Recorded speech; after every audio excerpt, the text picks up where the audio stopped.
Hello, everybody, and welcome to Whispers Radio here on AM 1600 WKKX, the Valley's Watchdog, and UPRN, the UFO Paranormal Radio Network. I'm Jordan Cline here with Rachel Todd and the lovely Lola Miller.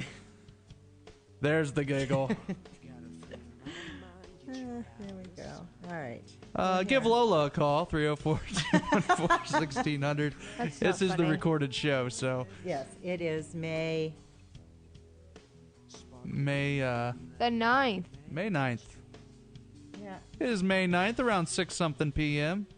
Yes, Some weather outside. I have no... I wonder how... I could psych it. I wonder how long we can do this without getting in trouble.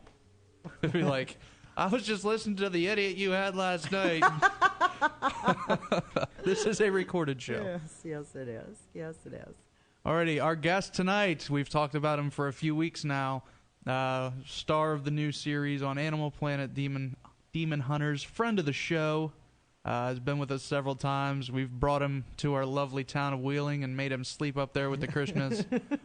Mr. Dwayne Claud. And he still doesn't hold that against us. I'm amazed. You know, I'm still working my way through that whole... You know you loved it. Oh, it was a great time. It was a great time.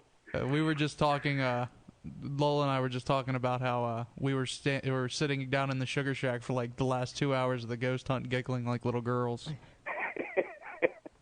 Yeah, I remember that. I remember just kind of watching that laser thermometer go back and forth. I felt like a cat being mesmerized. I think we were all so tired by that time that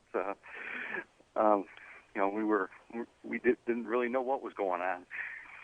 Well, I can tell you one thing I know didn't go on, and that was any ghosts bother us that night. No, it was pretty quiet there that night, if I remember right. Oh, you remember correctly, that's for sure. Well, you know, Herb was getting stuff. Yeah. Yeah, he was getting a lot of EVPs. Mm-hmm. Well, we've got the hot place this year. It's a school in South Point, Pennsylvania, that is supposed to be so active you don't even need a recorder, that the kids just talk to you. Wow, sounds like my daughter's middle school. Kind of. It's an elementary school out by Pittsburgh. Like the guy, he's saying that, you know, he likes to do he has people come in doing ghost hunts with like candles and you know, just regular tape recorders, nothing digital, and you know, it's pretty active. Yeah. Ooh, sounds like fun. And then he's giving us the green light. Are you joining us? Oh, I might be able to be persuaded. Okay. Good. So, since last year, what have you been up to? You've been a busy fella. I've been a very busy fellow.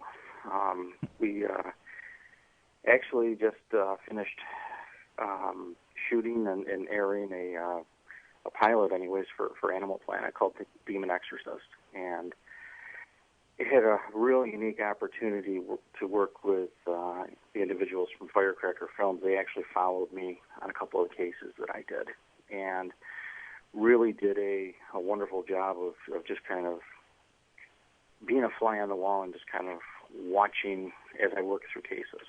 And I think it really gave people the opportunity to see just a little bit how demonology is different than ghost hunting, and how it really kind of stretches beyond the is there a ghost here or not, and really kind of reaches into the human element of everything that's going on. And you know, the only challenging thing is that, you know, unfortunately with any of these shows that you see on television, you only get a really small snippet of what actually happens while you're there and the work that you do with people. And, you know, each of the cases that we were working on, we were there for 4 or 5 days.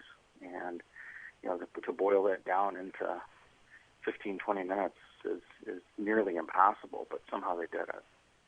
Wow. They took that many days, and you only had to, they're only showing 20 minutes? Yeah. We shot actually for 3 weeks straight, and it's amazing the amount of things that were not shown. And it was really more to get across the point of what the families were going through, and to show that even though that they are going through it, there was a way to get through it, and that there was hope, and it was just kind of amazing, the transformations that you've seen. Now, are we talking transformations like they were oppressed and now they are not oppressed, or physical transformations like? Well, not physical transformation, but just the changes in how the situations for the individuals changed, how the perceptions changed, how things came from a place where they were feeling very challenged and very hopeless in many ways to places where there was hope. And again, it's just really an amazing thing. I mean, because as a demonologist, I don't go into a location hoping to gather evidence, to prove whether or not there's something there. By the time I'm going there, there's already been teams there that have gathered the evidence, that have, many times brought, clergy in, or done blessings on the houses, or worked with the individuals. And, I'm really there more to work with the people, to help the people. Now, what is it that you do that is different than clergy?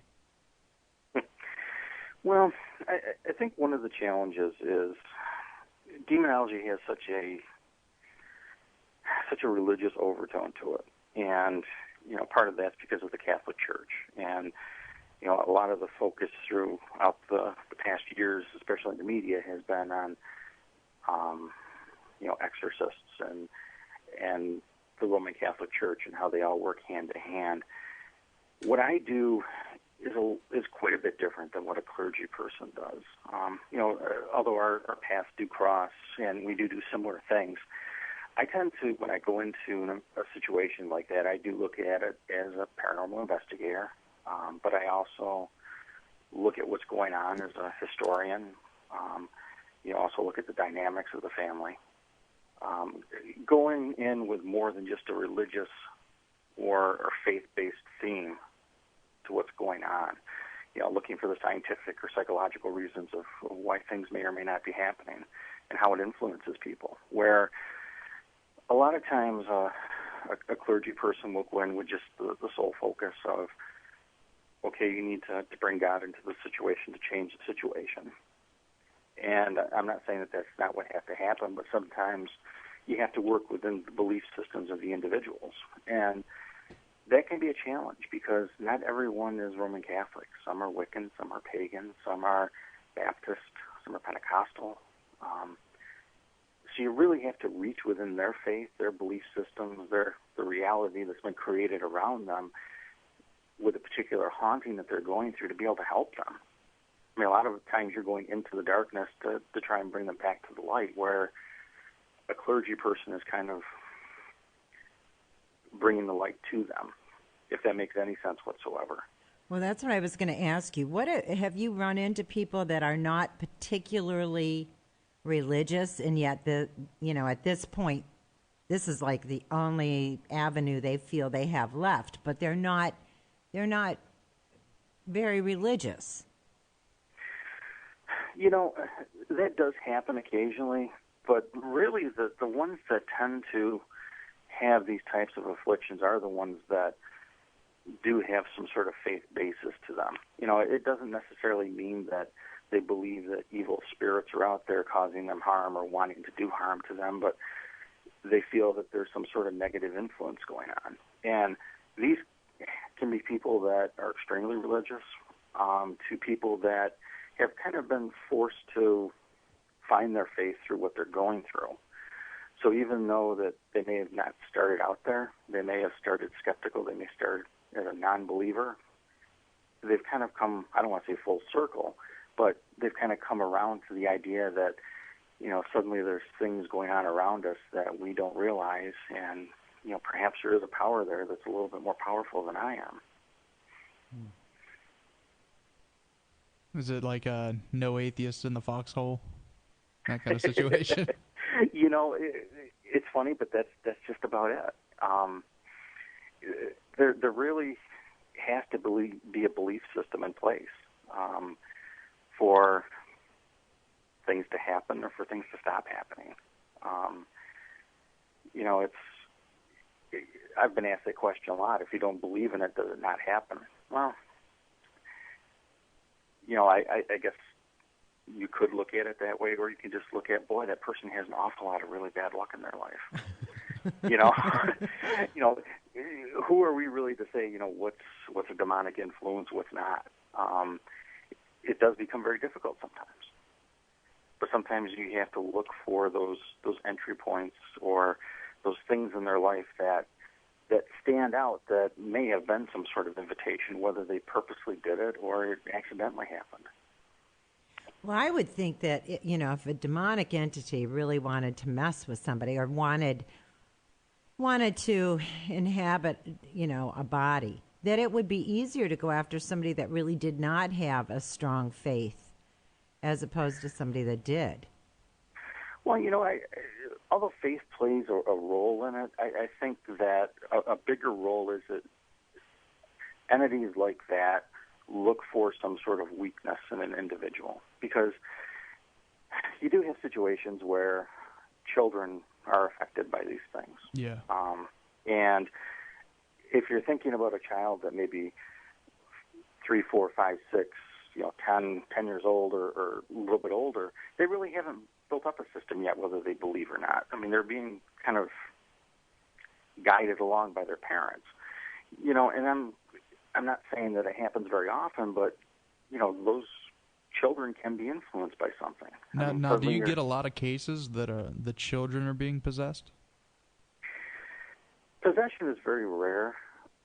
I've had a lot of cases, probably within the last year and a half, where the children are feeling the influence of something there, that they're feeling the oppression of something being there, where, suddenly behaviors change drastically, or, suddenly they're seeing things that they're describing as shadow beings or monsters, where what makes it interesting is other people in the house are seeing the same thing, but they're not talking to the child about it. So, I mean, there's things like that are popping up. Okay. But I think that that's what makes it such a challenging thing, is when you're dealing with someone that age, their faith hasn't been put into place yet. You do have older people that get influenced by those things. But, you can also be looking at individuals that may have psychological challenges or drug-alcohol addictions that have those little portways open that allow for that influence. And they may or may not believe, but, things are happening to them. And please don't take me as someone who says, a person with who is subject to alcoholism is possessed by a demon. I don't believe that by any means, but that can open a doorway for influence. And I think it was Father Malachi Martin that said the best place for the devil to hide is out in plain sight. So what better place to hide than psychological challenges or illness? Let's go back to the alcohol and drug thing. Mm-hmm. Would it be... Lola, you're not possessed. He just said that. Darn it. No, if somebody, just say, is a drinker, but isn't drunk every single day, but when they do go on a bender, they believe that things are happening to them. Only, but then when they sober up, nothing is said. Their behavior goes back to normal, their normal sober self. Right. Is that possible, or is that just like the alcohol demon itself that is affecting their mind?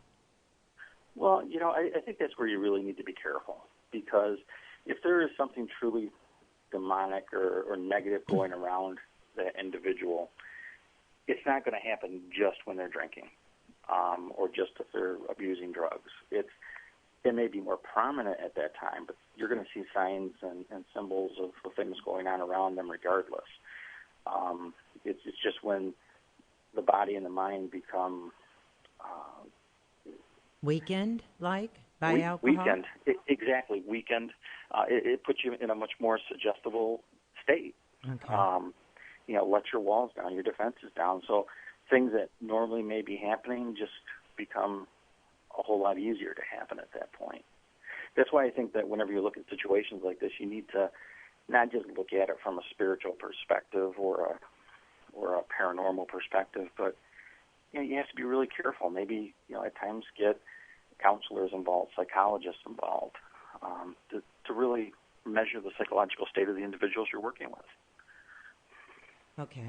All right. I just was curious, because, you hear stories, too, about people that, in the throes of, a real bender.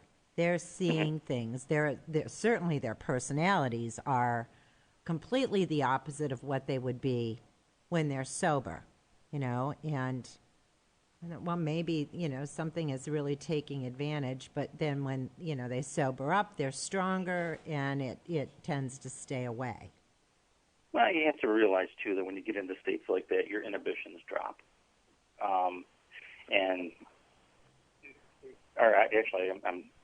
I said that wrong. You become much more likely to just do the things you'd stop yourself from doing before. So, I mean, it's a real challenge. I think it's more of a case of someone that's being pushed to continuously abuse a substance, for instance, if you're going to go that direction, where they're looking to decay the body and decay the mind and cause something like that to really weaken the individual over a long period of time as opposed to a bender-type situation. Okay. All right. It just has been bothering me of late for some, so I'm glad you answered. Lola's a Jekyll and Hyde drunk. Yeah, That's I what am we're a talking. happy drunk, and everybody knows exactly. that. A Jekyll. Oh, are you asking for it now? So is that kind of like Otis from Andy Griffith's show? Both of you. Just remember, you're coming here this summer. All right, Dwayne. Now, since we last spoke, you've been doing the show and all that kind of stuff, but that was only like the cases you were working on for like a couple weeks. What else is going on? Have you worked any neat cases that you can talk about? Well, first of all, just to kind of clear this up a little bit, those cases actually weren't just a couple weeks. Even though we were only on site for a little bit, we actually worked on those cases for probably about 6 months prior to even being on site. So, I mean, those are things that we worked with over a much longer period of time. As far as other situations that we worked with, actually just recently had a real interesting case that popped up where an individual was having, again, their child influenced by something that was there, but it wasn't so much a demonic force as it was just a negative energy. And we actually had gone down to see this family, and the moment you walked in the house, you could feel it. It was like a slap in the face. Come to find out, there had been a mask that had been given to the family. It was really, just to look at it, it looked like a tourism mask from Africa. But there was such a negative energy just attached to it that it was just overwhelming when you walked in the house. And there's a psychic that I was working with at the time. Her name is Jane Doherty. She's a wonderful woman and a very talented individual. And she has this really unique physical phenomenon that happens when there's negative energy around. Her stomach actually expands to make her look like she's 9 months pregnant. What? You know what? I've never seen anything like it in my life. But as she would walk in front of this mask, her stomach would physically expand, and she would look 9 months pregnant. She'd walk past this mask, it completely go back to normal. Now, we took the mask out of the house. Everything completely stopped for the family. The aggression and the anger that was in the house completely dissipated. Everybody was calm. Everybody's been peaceful. And this was about a month and a half ago. And it just kind of goes to show you that, not everything out there is ghosts. It's not demonic. Sometimes individuals can just have an intention put into something, and that intention just kind of carries that energy. It's like when you walk into a room full of depressed people, you can feel that big heaviness when you walk in. Yeah. That's really kind of what you felt with this mask, just tenfold. And it was just really amazing the effects that it had on people. Where'd they get it? They actually had it sent to them from a small village in Africa. They were actually working with a mission down there, and it was sent to them as a gift. And I don't believe that the sender who sent it to them really knew what was attached to it, but it was just something that was kind of passed along. Wow, that's scary. Yeah. That's and when you went back to see when all the activity started for the family, it was tied to within a week or two of the mask arriving at the house. Now, okay, a little side story. Like, when we were doing investigations, it was always a rule: don't take anything, because you never know what it's attached to. Like you said, it's attached to a mask. Right. Well, we did a house, I think in Bel Air. I think that's where it was. It had a lot of activity in it. The kid was being oppressed, just some nasty stuff. And we really didn't see too much. We didn't feel too much while we were there, but we had some good conversations with the people. And they had a bird cage there just in the basement, And I was like, I'll buy that off of you, because I wanted to get my little brothers a bird. Their birthdays were coming up. So so they're like, oh, just take it. It's a thank you for coming. And we're like, oh, okay, So I buy the bird. I clean the cage up. I set it up in their house. All nice and good. Like, within days later.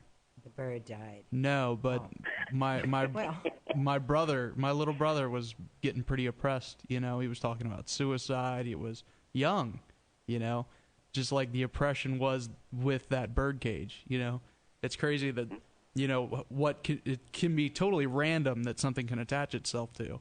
We got rid of the bird cage. Everybody was happy, and nothing. What'd you do with the bird? A new cage. Oh, okay. I don't know. I thought maybe you got rid of the bird, Have too. you ever heard of barbecue chicken legs? Oh, that's just wrong. I dipped a little parakeet in buffalo sauce and ranch. You would. Oh. Delicious. It's funny, though, when you think about things like that seem very benign, that could mean nothing, like a bird cage, like a mask, and the meanings that could be attached to it. I mean, it's like when we did the documentary, one of the things that really stood out to a lot of people was the tattoo on the woman's hand. That it was a quarter moon with a star with the blood drops. And a lot of the emails that I received said, well, you realize, don't you, that the quarter moon like that with a star is a sign of Islam? Yeah. Well, absolutely it is. I don't disagree with anybody about that. We had a little difficult time tracking down the meaning of the symbols that were there. But when you look at the context in which they were used in a satanic manner or a demonic manner for a specific type ritual.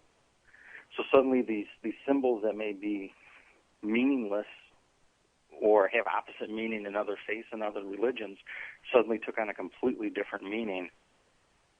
So not because it was a sign of Islam, but because what she was meaning it for. Right. Not necessarily what she was meaning it for, but what the individuals had meant it for that had placed it there. Oh, the tattoo. Right. Oh, right. Oh. They had intended it for a specific purpose.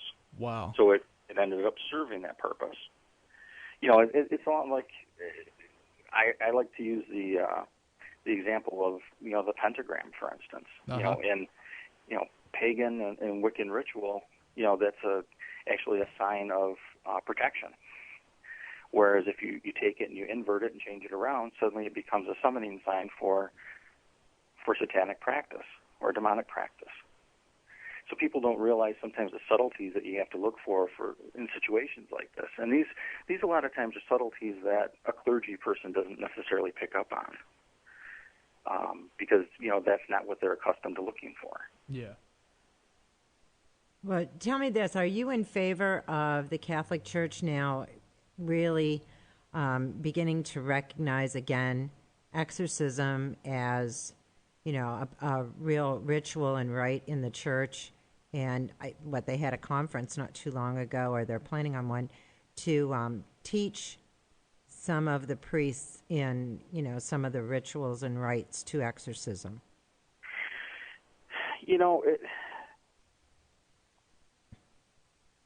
I do believe that's a good thing.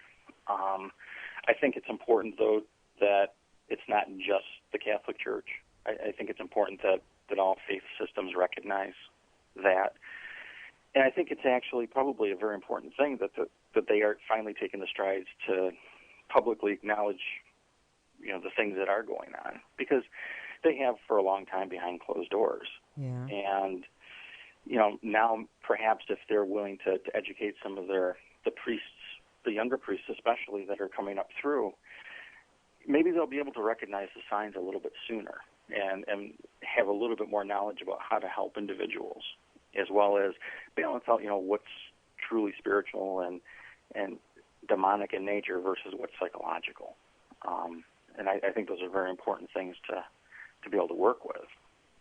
Well, as opposed to some other religions, too, that immediately it's not psychological. It's got to be demons, and they're performing their own exorcism rites that some of them are a little barbaric. Well, some of them are, but I think that's kind of one of the interesting roles that I play, is that you have the opportunity to look at a lot of the different faith systems and belief systems. And, one of the ones that really is misunderstood that really kind of fascinates me is voodoo. Mm-hmm.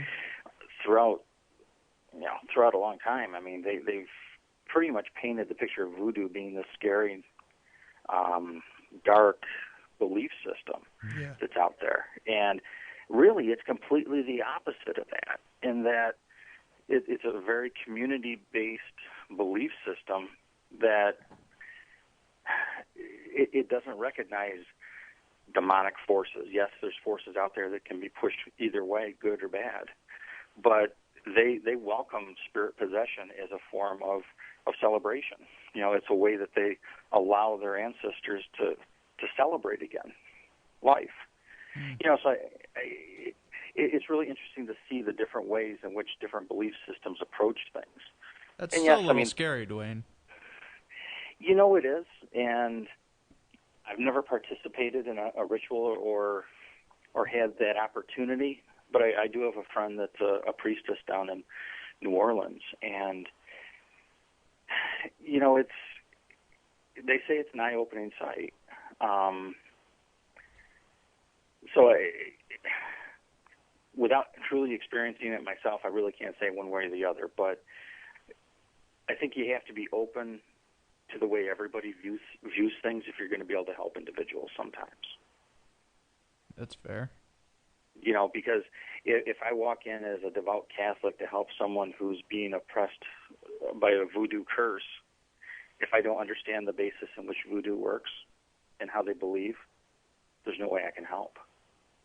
No, you're right. What's the other? There's voodoo, and what's the other one? Hoodoo? No. Hoodoo.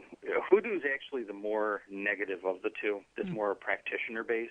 And that's really more one that's steeped in curses and being more of a self-serving type religion or belief system than anything else. But, let's be fair about all religions. I mean, you can go really that way with any of the belief systems.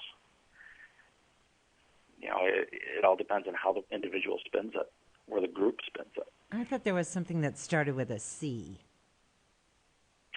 Well, there is there is Santeria. Yeah. Okay. SC kind of. They sound the same. Yeah, they do.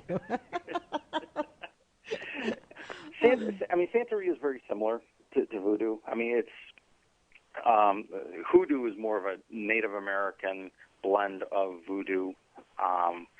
When the African Americans came over on slave ships, that's kind of how all that ended up blending together. Santeria tends to be more of a West African-based religious system. Now, let me. Do you know much about Santeria?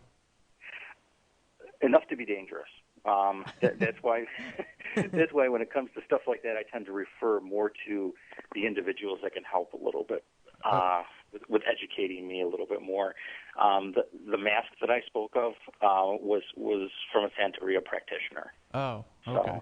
So. Now, what I've heard, from my own research of that, it's like the Catholic Church, back in the day used to like take their, like when they were converting other religions, they would take their beliefs and kind of mix it in with what they were already practicing. That's why we celebrate Christmas when we celebrate Christmas and Halloween right. and all that kind of stuff. Well, they took the God, or what they were worshiping with the original Santeria, and they replaced it with saints. So Santeria is really like the worship of saints, but it's really they just kind of renamed the gods that they were already worshiping into saint names. So, okay. So it's like Alias. Maybe. I'm just trying to figure it out. So it's really, the original customs and stuff like that, and they just kind of mix things around, Yeah. Not saying the Catholic Church is bad, just old school Catholic Church like to do things their way. Well, but that's a smart, if you're going to try and introduce your religion into another culture, the smart thing to do is try and integrate, because people, that's the easiest way to understand is if you can draw comparisons between the two. Well, yeah, like I said, Christmas, that was, it's the winter solstice, and you guys are celebrating anyway, so let's just keep celebrating and call it Christmas. And get presents. We give you presents at somebody's birthday, nobody loses. And they're like, okay. All right. But when it comes down to work in demonology, that's what everything really in the end boils down to, is belief. And whether it's belief in religion or just belief in the event that's happening for them, it doesn't really matter. Because as long as they believe what's happening is happening, that's what you have to work within. Yeah, it's real to them. It's all perception, And perception is a very powerful thing. Yes, it is. Yes, it is. So what are the kind of fun cases you got for us, Dwayne? What's the craziest thing you've had since the last time we talked? And I don't want to say crazy. Let me refrain. What would you think that I would think was crazy, then that you thought was really important and you had to deal with it? Okay, Dwayne. Now, did you follow that, or do you need a map? I've done these interviews with Jordan enough that I can kind of follow his turns. It's kind of like going up to the Hare Krishna's place, lots of turns up the hill. I have to say the scariest thing was, a case that we worked in Ohio not long ago. That one of the things that we do on any investigation is we do go in and do some paranormal stuff to see if we can capture evidence of anything being there. And in this one situation, we were in doing EVPs and, trying to capture things on video and audio recordings, and absolutely nothing was happening. And, of course, as you know from our experiences in Moundsville, nothing happens when you want it to happen. Absolutely. Yeah. And as we're sitting there, just in the living room, kind of finally just giving up for the night, and we're just talking, Tammy, who came down with me last time, she suddenly jumps off the couch and grabs around her neck and just says, "Oh my God, there's something going on." And she was literally scratched across the chest by something was there. That becomes a very scary situation in that, it's one thing to hear voices. It's one thing to maybe think you see something out of the corner of your eye, but to have something manifest on someone who's physically in front of you is something completely different. And when that begins to happen, my first reaction is to go over and lay my hands on them and start to pray. And at that point, I took holy water and blessed the area that was becoming scratched. And, when that happened, she immediately felt a burning sensation. And the best way that she could describe it was that she just felt like there was something that just kind of encroached on her and invaded her space, and it was probably the most uncomfortable feeling she's ever had, because suddenly something's happening to her that she can't see, she can't rationalize with her own mind, but it's happening. And I think that's really the most scary things that happen, are things that physically occur to individuals. There was another case that we were on where it seemed the closer that we got to the entity, and this was actually an outside case, that my wife was actually physically shoved. Shoved hard enough where she was thrown to the ground. And wow. That's the kind of stuff that really kind of freaks you out and bothers you, is when things become physical. Because suddenly it takes it from that place in your mind of listening to an EVP and wondering to yourself, geez, am I really just kind of putting these sounds together to make it sound like it's answering me? Or, looking at a photograph and suddenly thinking something's there, to knowing that something came up behind you and just shoved you down. Yeah, you get, like, you hear all the time, and we have people on the show all the time that are like, oh, yeah, ghosts can't hurt you, welcome them in, they're in my home, yeah, they're not going to hurt me, and then you get to the point where, okay, now it's, like in Tammy's case, it's scratching her, it's inflicting pain onto her, it pushed your wife down. Right. At one point, do you say, okay, the ghost isn't going to hurt you, but this is? It really gets tough to draw that line. It's no different than these people that are forced down in the middle of the night and feel sleep paralysis, where you suddenly completely feel helpless. At what point do you finally say, they can harm you in some way? Is it a situation where I think somebody's going to burst into flames by something being around them? I don't believe that. But I definitely think that they can influence enough things around you to have you cause harm to yourself in some way. And that's the really scary part, is things around you that can influence you and you not realize it. If you had stuff follow you home and that kind of thing, that to me is even scarier than a physical confrontation, is the fact that something can just, get in your car and follow you, or something, and follow you home. And then what do you do? I don't care how careful you are. We always tell people that when you go out and do an investigation, you say a prayer of protection, and when you leave, you say a cleansing prayer to leave it there. I don't care how careful you are. Sometimes something is going to follow you home.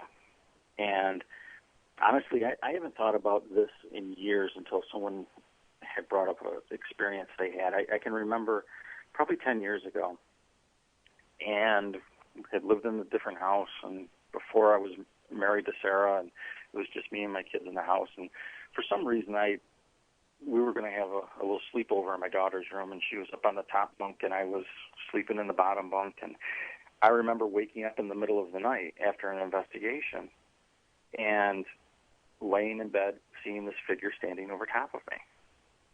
And I can rationalize in my mind that there wasn't really enough space for that person to be standing there, but yet there was a solid black figure standing there. Really?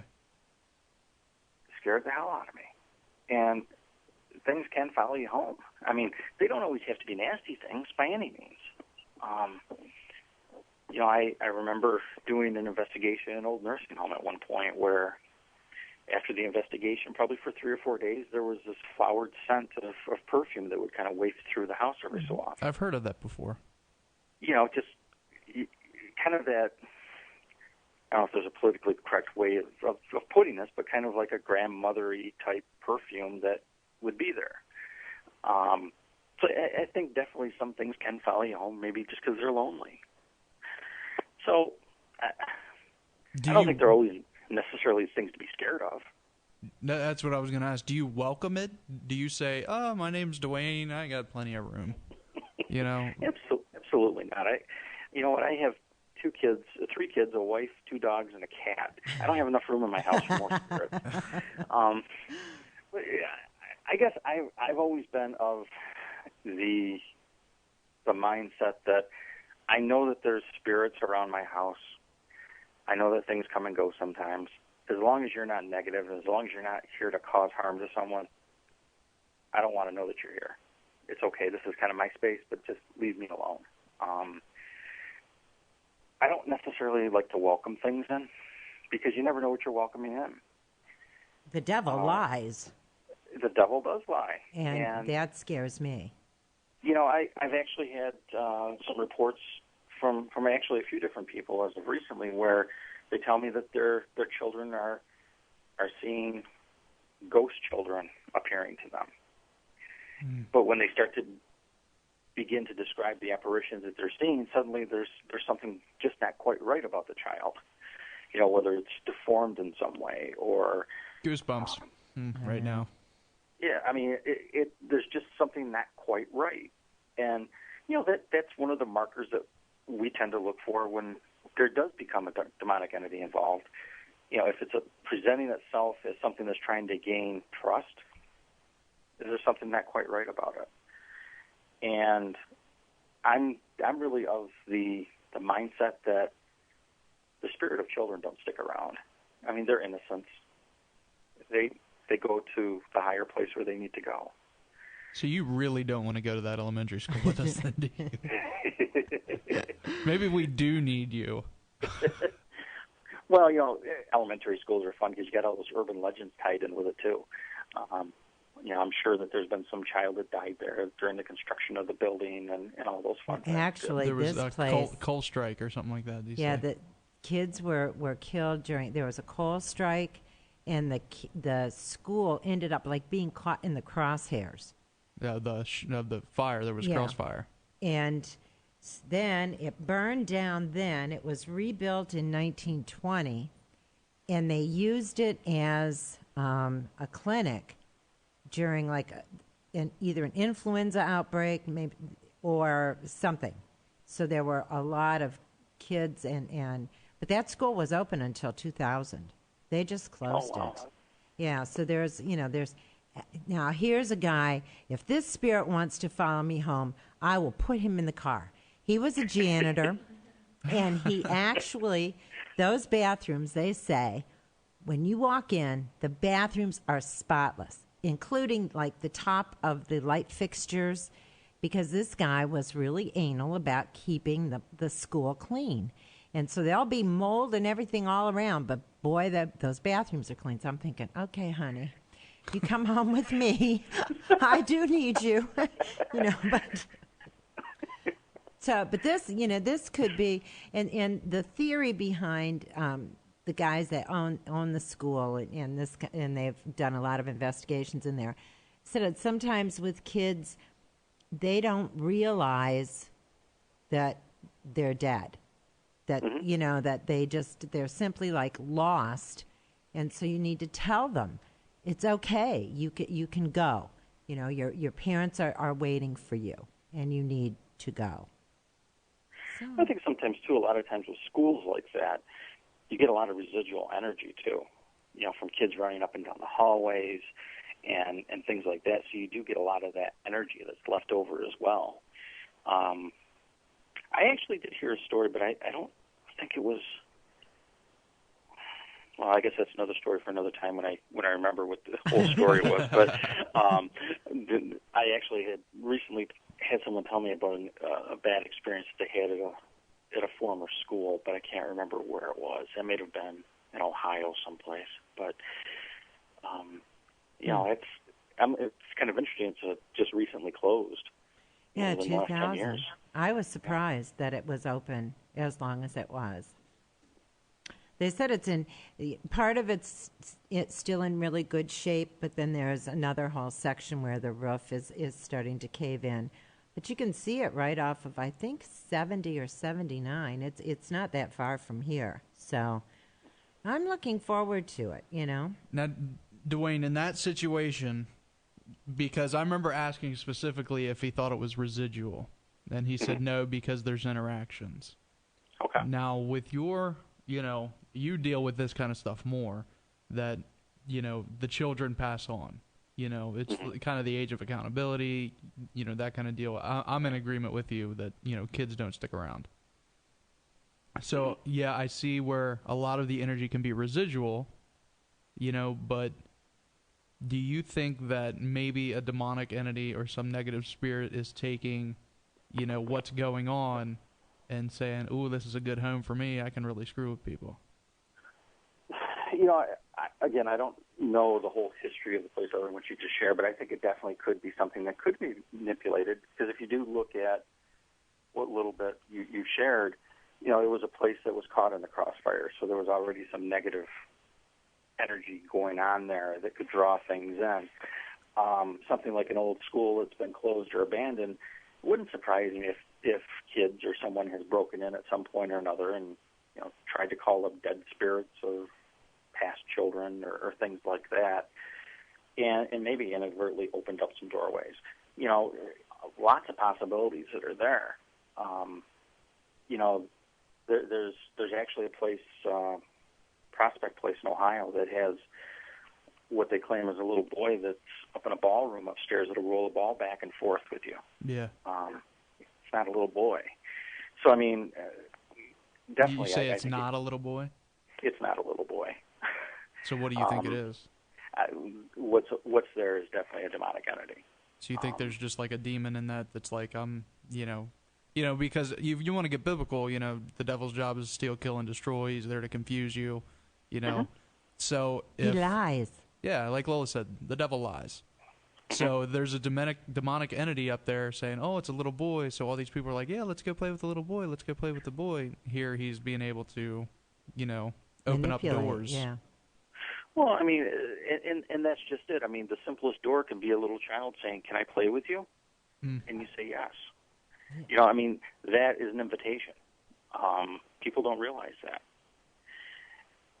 So you do have to be careful with what you're doing. All right, you're coming. We'll let you know the day, and you just and I guarantee you we won't put you up in the wilderness this time. Last time I came, everything ran away. So do you really want that to happen?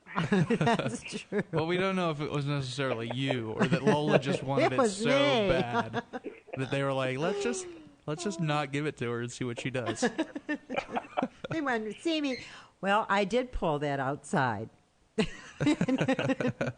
We didn't get anything after that. Oh, no. So it was my fault after all. There it is. Oh, my goodness. Well, Dwayne, we are out of time. What's the update on your show? Yes, we're still waiting to see if, what Animal Planet's going to do with it, or?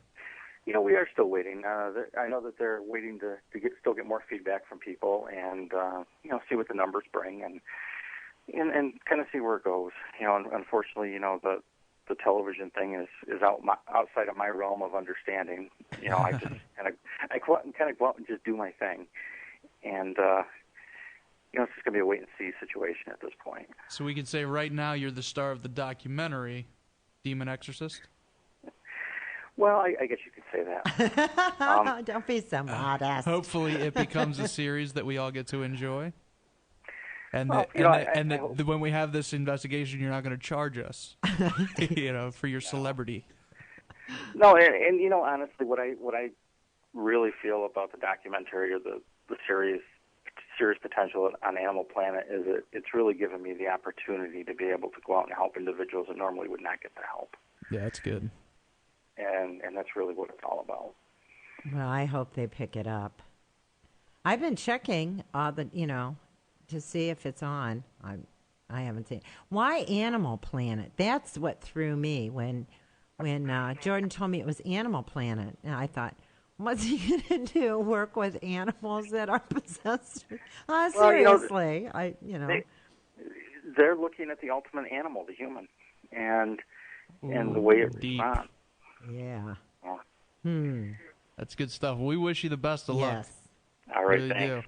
do. And we'll let you. I'm telling you, you're coming for this investigation. So just you and Tammy already know you got plans for one weekend this summer. So is there a Hare Krishna campus down there then? We'll find you one. We aim to please here at Whispers Radio, Dwayne, and I'm sure we can find accommodation. Yes. Well, actually, my sister's working at a motel now, so if all else fails, we'll put you in there. Oh, don't get me wrong. They were great. It was just quite the experience. Yeah, I was better you than me, but It was something you'll never forget. That's true. That's for sure. There you go. All right, Dwayne, like I said, we are out of time. Thank you very much for coming on and sharing with us as soon as you could. Yes. All right, thanks a lot. Hey, thanks, Dwayne. See you, Dwayne. All right. And that's Dwayne Claud for Demon Exorcist on Animal Planet. Good stuff. So funny. We had the best time with him that night. And I don't know what because he had been on with us, a couple of times. I don't know what I was expecting, but he was so funny. We laughed the whole night long. I know my landlord, Mark, he was watching, it came on TV, and he was sitting there, he's talking to his wife, he's like, Renee, is that the guy that was at the pen with us? Yep. And she's like, oh my gosh. Yeah. I've been what day did you say it was on? Sundays, right? It was on a few, I think they aired it 4 times. I don't know if it's still airing. Done now. Rachel has it DVR'd. Well, that does me no good unless she wants to loan me her DVR. But no, I know. But I did. I saw part of it online. Oh, did you? So yeah. So next week is going to be fun. We're doing a show on poltergeists. We have Michael Clarkson, who just wrote a book on poltergeists, and from what I hear, it's going to be quite the show. Now that's another thing that they're here. Oh no, they're back. It depends on which one you watch. Oh, I see. Okay. All right, everybody. Until next time, don't be afraid. Only believe.